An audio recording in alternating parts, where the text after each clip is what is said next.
लोग बोलते हैं चिंता सबको होती है ना। आप आज कोई बात हो गई तो वो मन में घूमेंगी, मन खराब होगा, लेकिन कुछ समय बाद वो आपसे मन से बात निकल जाएगी। लेकिन अगर वो बात निकले ही ना, मन में फंसी रहे दिनों दिन, महीनों महीने, तो वो चिंता रोग का रूप धारण कर लेती है। वो बात कोई भी हो सकती है, कोई घटना हो सकती है, कुछ भी ट्रॉमा लाइफ में कोई भी घटना हो सकती है। अगर वो कुछ घंटों के बाद या कुछ दिनों के बाद भी मन में रिपीट होती रहे तो वो रोग का रूप धारण करती ही करती है। इस बात को याद रखिएगा कि आपके पास्ट में कुछ हुआ या फ्यूचर में कुछ हो जाएगा, एक बार हम सोचते हैं थोड़ी देर के लिए ये नॉर्मल है, लेकिन उसी में अटक कर रह जाएं तो ये विकार है। तो चिंता विकार की बात कर रहे हैं। इसमें बहुत सारे सब विकार या इसके टाइप्स आते हैं।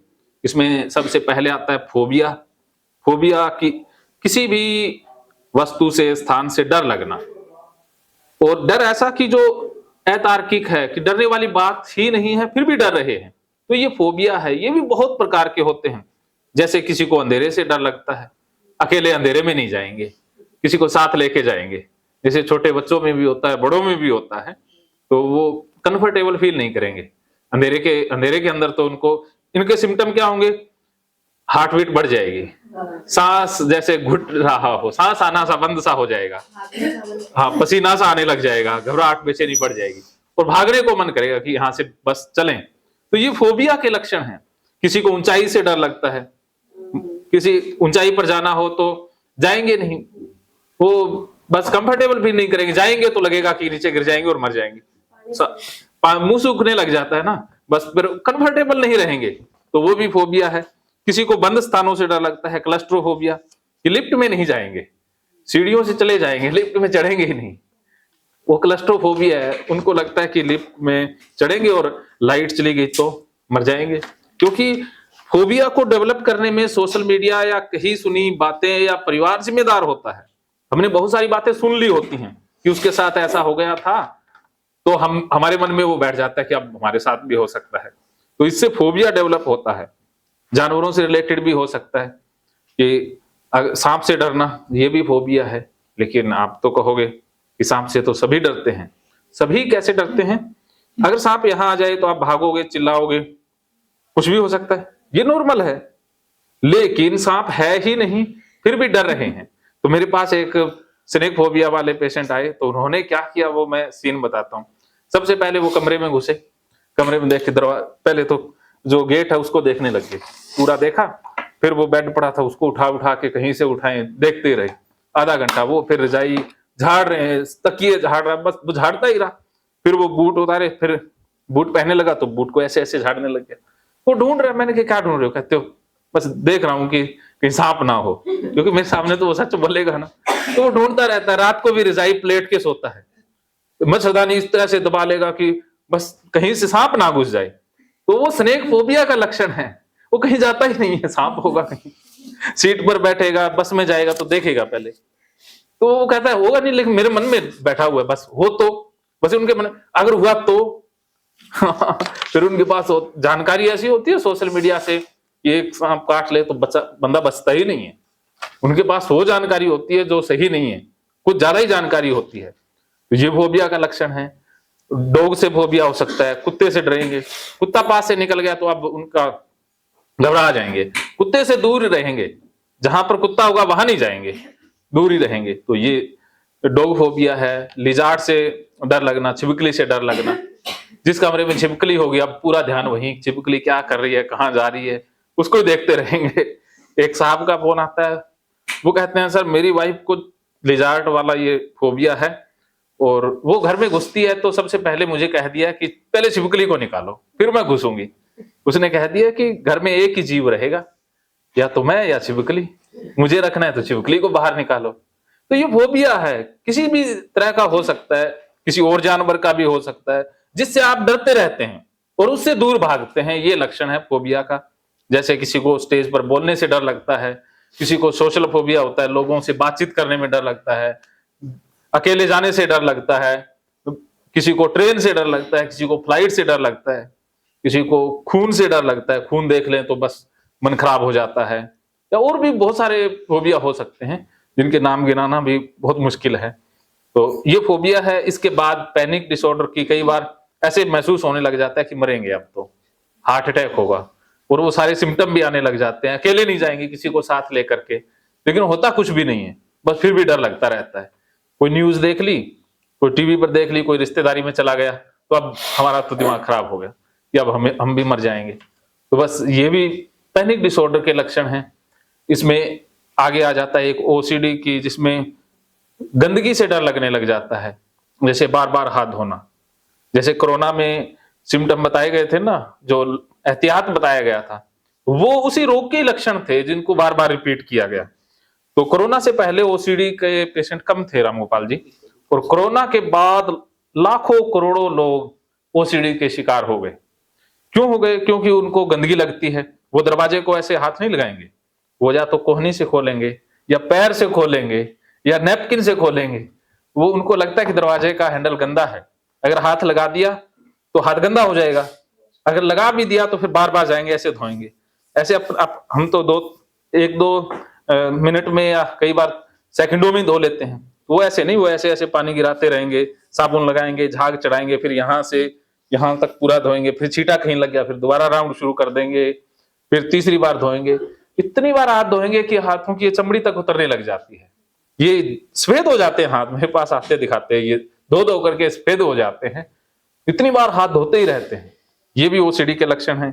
नहाने जाएंगे तो 3-4 घंटे से पहले बाहर नहीं आएंगे, पहले फर्श को धोने लग जाएंगे, फिर टूटी को धोने लग जाएंगे, फिर बाल्टी को धोएंगे, फिर कहीं से छींटा गिर गया तो दूसरा राउंड शुरू कर देंगे, फिर टाइलों को धोने लग जाएंगे, मन में कोई विचार आ गया फिर शुरू कर देंगे। तो ये ओसीडी का रोग होता है। इसमें शूशु, पोटी या नाली, ये बहुत गंदा लगता है। इनको लगता है कि कहीं से टच हो गए, अब घर में जाएंगे तो घर गंदा हो जाएगा, तो घर कपड़े पहले ही खोल देंगे, या नहाएंगे, या नहाने से पहले घर में एंट्री नहीं करने देंगे। ये ना तो किसी को बुलाएंगे, ना किसी के घर जाएंगे।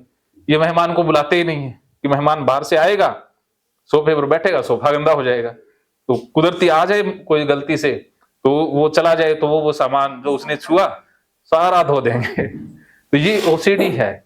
इस तरह की और बहुत सारी होती है कि बार बार किसी चीज को चेक करना, ताले को, कुंडी को, या भगवान के प्रति विचार आना, मन में बुरे विचार आना, ये भी ओसीडी है। कई बार नुकसान वाले विचार आना, हार्म ओसीडी, कि मैं मार ना दूं, कोई मुझे ना मार दे, कोई तेज धार चीज देख के कि मैं मार ना दूं, कहीं उठा के मैं मार ना लूं, इस तरह के विचार आने लग जाते हैं, ये भी ओसीडी है। और बीमारी से डरना, कि जैसे ये रेबीज वाला चैप्टर है, तो हजारों लाखों लोग हैं जो रेबीज से डरते हैं। वो कुत्ता पास से निकल गया, आप चेक करेंगे पैर को कि कहीं काट तो नहीं लिया, बस ढूंढते रहेंगे। पैंट को पहले तो पूरी रखेंगे, फिर देखेंगे, बार बार ढूंढते रहेंगे कि कुत्ते ने काट तो नहीं लिया। अब काट लिया तो रेबीज हो जाएगी और मर जाएंगे।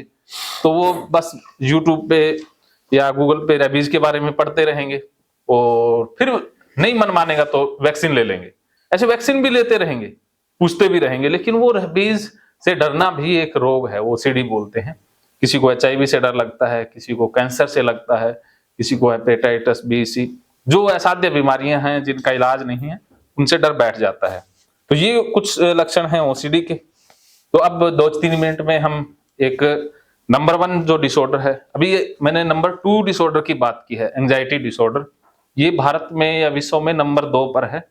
एक नंबर 1 पर भी मानसिक रोग है, और सब रोगों में वो नंबर 1 आने वाले समय में हो जाए। अभी शारीरिक रोगों की बात करें तो उसमें भी एक होता है ना सबसे ज्यादा गंभीर रोग, तो उसमें उसको भी वो पछाड़ करके पहले नंबर पर आने ही वाला है, वो है डिप्रेशन।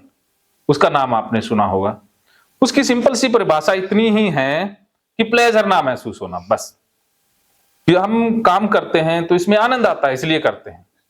जैसे आप खाना खाते हैं, खाना क्यों खाते हैं?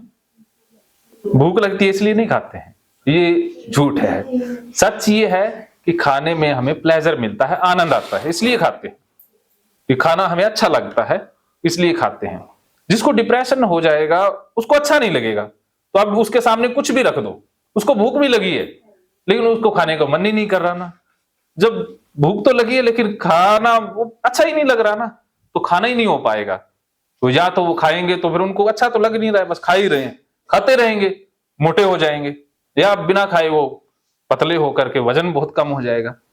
तो प्लेजर नहीं आता ना खाने में, इसलिए वो खा ही नहीं पाते हैं। ना सोएंगे, नींद नहीं आएगी, आ गई तो फिर उठ नहीं पाएंगे, उठ गए तो भी एनर्जी नहीं महसूस होगी, सुबह उठेंगे तो थके हुए ही उठेंगे, और वजन कम हो जाएगा या ज्यादा हो जाएगा, भूख कम हो सकती है, ज्यादा भी हो सकती है, और इसमें सुसाइडल विचार भी आने लग जाते हैं कि मर जाना अच्छा है। मरने वाले विचार ज्यादा घूमेंगे, वो प्लानिंग करते रहेंगे कि कैसे मरें। एक दिन में नहीं, बहुत दिनों तक वो चलता रहता है उनके मन में। तो सुसाइड डिप्रेशन में ज्यादा होता है। वैसे लोग सुसाइड नहीं करते हैं, एंजाइटी में या ओसीडी में सुसाइड नहीं होता है, सुसाइड होता है डिप्रेशन में। जब अच्छा ही नहीं लग रहा, कोई फायदा तो है ही नहीं जीने का, तो वो लोग स्किप कर जाते हैं या क्विट कर जाते हैं।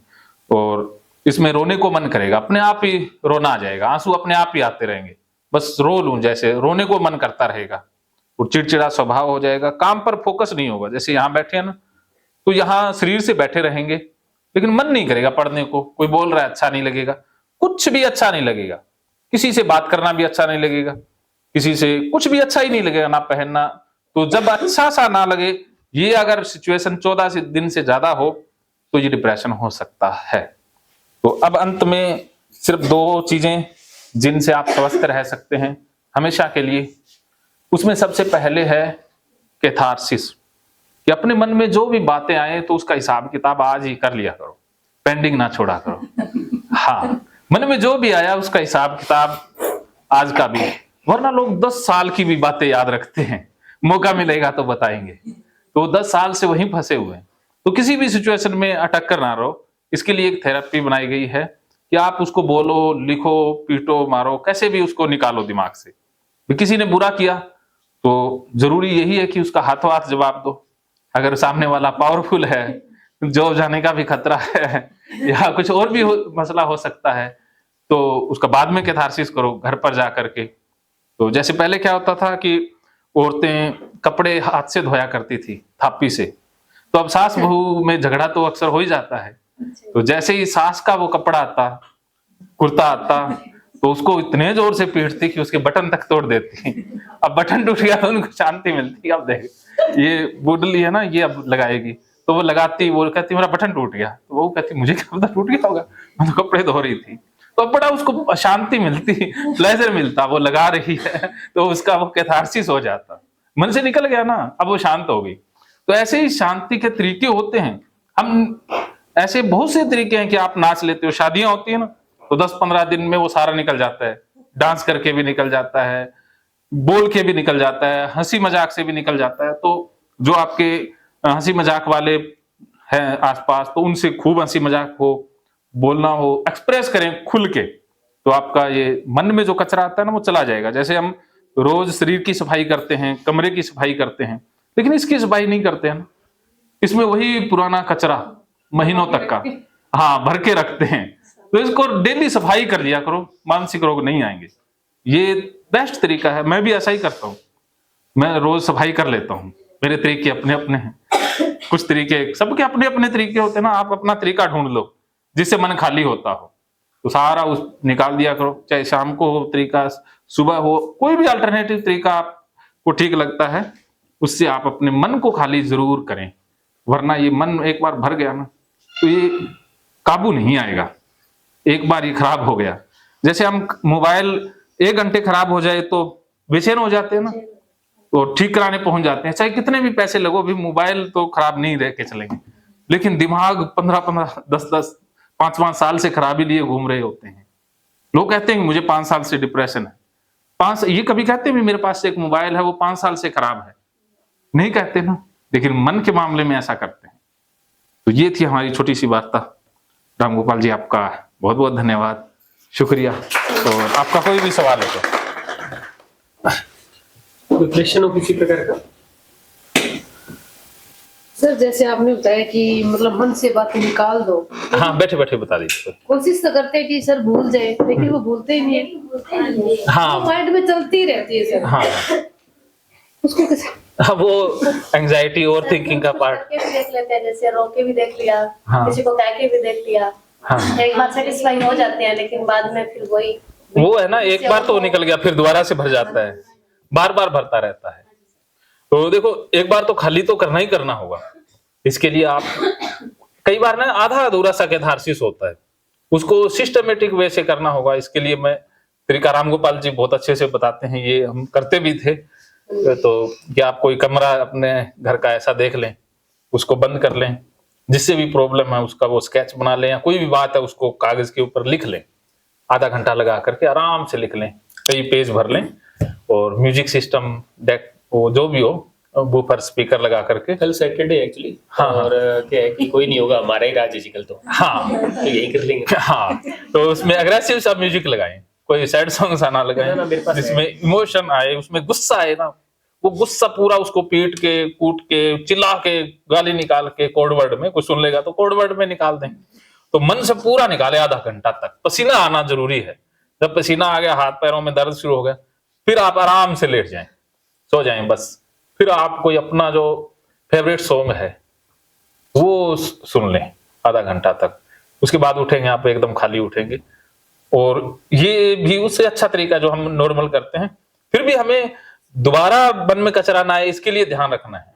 इसके लिए भगवत गीता को हम गहराई से अध्ययन करें तो बात बन जाएगी। क्योंकि मैं भगवत गीता से ही खुद ठीक हुआ और उसी से ही ठीक करता हूं। तो भगवत गीता में वो सारी चीजें हैं कि हम समर्पण कर दें, सरेंडर कर दें, कि जो जैसा है उसको वैसा स्वीकार ही करना होगा, कि हम किसी को बदल ही नहीं सकते इस दुनिया में। हाँ, किसी को हम सोचते हैं ना कि पति बदल जाए, बच्चे बदल जाए, सास बदल जाए, या कोई भी बदल जाए, या आदमी है तो वो सोचता है उसके आसपास वाले बदल जाएं, लेकिन कोई इस दुनिया में बदलेगा ही नहीं। बदलना सिर्फ हमें खुद को है, और जो जैसा है ना उसको वैसा ही स्वीकार कर लें। अब कोई मान लीजिए किसी की आदत है बुरा कहने की, तो पहले ही सोच लें भी, पहले वो मिले उससे पहले सोच लें भी इसने कुछ ना कुछ कहना है, पहले से तैयार हो जाए। हाँ, कमियां निकालनी है उससे पहले से ही आप मिले तो पहले से तैयार हो जाए कि इसने आप कुछ ना कुछ कमी निकालनी है, आप तैयार हैं। अगर वो ना निकाले तो उससे को कहो भी तुम बदल जाओ, ऐसा हमें मंजूर नहीं है, कुछ तो निकालो, कमियां तो निकालो। तो इससे क्या है कि आपके अंदर नहीं जाएगा, फिर वो बाहर से निकल जाएंगी चीजें। पहले ही परिपक्व रहना है ना, जैसे आप इम्यूनाइजेशन करते हैं, ये जो टीकाकरण है कि बच्चे को 5 या जो भी है, अब तो मैं भूल गया, कि जो जानलेवा बीमारियां हैं उनसे पहले ही बचा लें। तो ऐसे ही मन का भी तो टीकाकरण कर के रखना होगा ना, कि कोई बाहर से वायरस आएगा, उन इंसानों को वायरस का नाम दे दो, कोई भी वायरस हाँ, कि वो वायरस टाइप के ही हैं, कोई ना कोई तो वायरस छोड़ेंगे। तो आप पहले से ही वो हो गए ना एंटीवायरस वाला आपने। वो भी तो सर मेंटली डिस्टर्ब हो सकते हैं जो। हाँ, होते ही मेंटल डिस्टर्ब है, ये बात कहने की जरूरत ही नहीं है। क्योंकि जो खुद डिस्टर्ब है ना वो दूसरों को डिस्टर्ब करेगा ही करेगा। जो खुद परेशान है वो दूसरों को परेशान करने की कोशिश करेगा ही करेगा। तो देखो, जो खुद खुश है वो खुशी ही बांटेगा ना। जो जैसे कहते हैं ना, जो खुद अमीर है वो अमीरी बांटेगा। अब खुद कोई भिखारी है तो अब पल्ले से कैसे दे देगा, क्योंकि उसके पास ही नहीं है ना। तो जो दे रहा है समझ लीजिए वो वैसा ही है, वो वही दे पाएगा ना, उसके पास है ही वही चीजें। तो आप उससे उम्मीद ना रखें। जैसे आप कपड़े की दुकान पर जाकर के मिठाई की उम्मीद नहीं रख सकते ना, तो वैसे ही है, कोई मिठाई लिए घूमता है, कोई कपड़े लिए, कोई ये सुइयां जो चुभोता रहता है, तो उसका वो रोल दिया है कुदरत ने, उसको वैसा ही स्वीकार कर लें। ये परम है, खुश रहने का महामंत्र यही है। मैंने इसको ही अप्लाई किया कि जो जैसा है ना, accept the thing, accept the situation, accept the people as it is. जो जैसा है ना उसे वैसा ही स्वीकार ही कर लो कि ये ऐसा ही है और ऐसा ही रहेगा, बदलेगा भी नहीं। बदलने की उम्मीद ही छोड़ दें, वरना क्या है कि हम माफ करते रहते हैं। माफ नहीं करना है किसी को भी जिंदगी में, वरना आप फंस जाओगे। कई बार क्या होता है, झगड़ा हो गया किसी से, हाँ, चांस देना ही नहीं है, दूसरा मौका नहीं देना किसी को। हाँ, ये याद रखना है, वरना क्या है, महिलाओं का दिल बड़ा उदार होता है। क्या न लड़ना नहीं है। फिर आप बस स्वीकार करना है कि ये ऐसा है। हाँ, हाँ, सही है, सही बिल्कुल यही है कि हमारा करने की बात थी ना, अधिकार सिर्फ अपने कर्मों पर है, फल पर नहीं है, दूसरों के कर्मों पर तो है ही नहीं। तो जो जैसे मान लीजिए कोई लड़ाका बंदा है, तो उससे हम कई बार लड़के ठीक नहीं कर सकते ना, तो उसको स्वीकार कर लें कि इसने लड़ना ही लड़ना है, तो उससे वैसा ही रिश्ता रखे ना। अगर वो कोई आपका मतलब कई लोगों से रिश्ते रखने पड़ेंगे तो उनसे वो दुनिया अपनी जरूरत के हिसाब से रख लें, बाकी उनको अवॉइड कर दें। जो आपको ठीक लगता है, जो रिग्रेट भी फील करता है या कई बार गुस्सा कर देता है तो बाद में फील भी करता है, तो अच्छा बंदा है ना, उसको एहसास तो होता है, वरना दूसरों को एहसास ही नहीं होता है कि हमसे भी गलतियां हुई हैं। वो तो हमेशा यही कहेंगे गलती तो तुम्हारी ही थी, चाहे आप रो लो पीट लो, फिर भी वो कहेंगे तुम्हारी गलती है। तो वो ऐसी उनकी समझ है ना। सबकी चेतना इतनी विकसित नहीं होती कि वो आपके दिमाग में क्या चल रहा है वो समझ पाए, या आप क्या महसूस कर रहे हैं वो समझे। वो आपके अलावा दूसरा नहीं समझेगा, क्योंकि सबकी चेतना ये होती नहीं है ना। जो खुद को समझ गया वो सबको समझ लेगा, जो खुद को नहीं समझा वो किसी को नहीं समझ पाएगा। तो स्वीकार कर लें, उससे क्या है कि सामने वाला बदलेगा नहीं, लेकिन हम नॉर्मल हो जाएंगे। हम अपने आप में बदलाव करेंगे तो ऑटोमेटिकली बदलाव आ जाएगा। हाँ, उसमें उम्मीद नहीं रखनी है सामने वाला, वो वैसा ही रहने दें। उसको कह दें कि तुझे तो वैसा ही रहना है, तुझे तो बदलना ही नहीं है। वरना क्या है कि हम सोचते हैं कि आज नहीं तो कल बदलेगा ही बदलेगा, कि मेरा प्यार बदल देगा, मैं बदल दूंगी। ये इस दुनिया में साइकोलॉजिकली संभव नहीं है चीजें। हम असंभव चीज को भी सोचते रहते हैं ना, क्योंकि महिलाओं का दिल बड़ा उदार होता है, वो जल्दी इमोशनल हो जाती हैं, जल्दी हम माफ कर देते हैं दूसरों को, कि किसी ने गलती की हम बड़ी जल्दी माफ कर देते हैं, माफ कर देते हैं ना।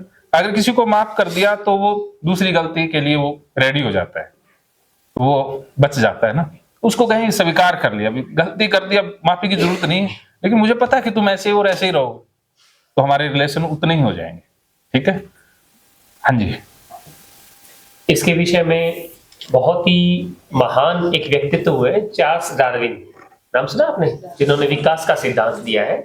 उन्होंने बड़ी अच्छी चीज एक बोली है कि ना तो ताकतवर लोग जीवित रहेंगे, ना बुद्धिजीवी लोग जो है वो जीवित रहेंगे, अस्तित्व में केवल वही रहेगा जिन्होंने परिवर्तन को स्वीकार किया।